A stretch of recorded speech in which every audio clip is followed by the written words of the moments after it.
మేడ్చల్ కీసరలో ఈదురుగాలతో కూడిన వర్షం కురుస్తోంది. కీసర ఘట్కేసర్ మండలాల్లో ఉరుములతో కూడిన వర్షం పడుతోంది. ఈదురుగాల కారణంగా అక్కడ విద్యుత్ సరఫరా కూడా నిలిచిపోయింది.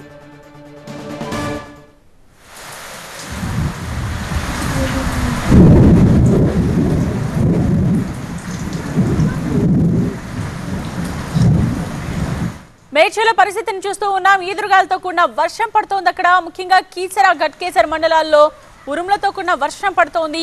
ఈదురుగాల కారణంగా విద్యుత్ సరఫరాను కూడా నిలిపివేశారు. మనం చూడొచ్చు ఏ స్థాయిలో ఈదురుగాలు వీస్తున్నాయో.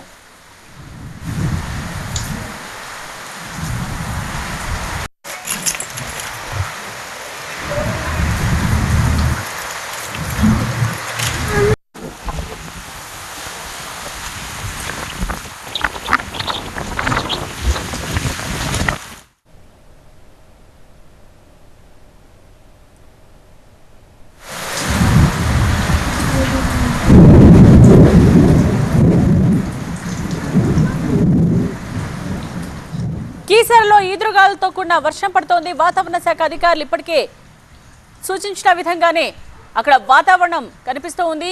అయితే అలర్ట్ గా ఉండాలని ఇప్పటికే ప్రజలకు కూడా వాళ్ళు సూచనలు చేశారు. ఈదురుగాల కారణంగా అక్కడ విద్యుత్ సరఫరాను కూడా నిలిపివేసినట్టుగా తెలుస్తోంది. భారీ ఈదురుగాలు మనకు ప్రభావం ఏ విధంగా ఉందో కూడా మనం చూస్తూ ఉన్నాం. కీసరలో ఈదురుగాలతో కూడిన వర్షం పడుతోంది. ముఖ్యంగా కీసర ఘట్కేసర్ మండలాల్లో ఉరుములతో కూడిన వర్షం కురుస్తోంది. ఈదురుగాల కారణంగా అక్కడ విద్యుత్ సరఫరాను నిలిపివేశారు. హైదరాబాద్ లో పలు చోట్ల ఉరుములతో కూడిన వర్షం పడుతోంది. పెద్ద అంబర్పేట్, హయత్ నగర్, వనస్థలిపురంలో కూడా వర్షం పడుతోంది. ఎల్బీ నగర్, సరూర్ నగర్, దిల్సుఖ్ నగర్లలో వర్షం కురుస్తోంది. ఇటు ఉప్పల్, నాచారం, హబ్సిగూడలో కూడా వర్షం కురుస్తోంది.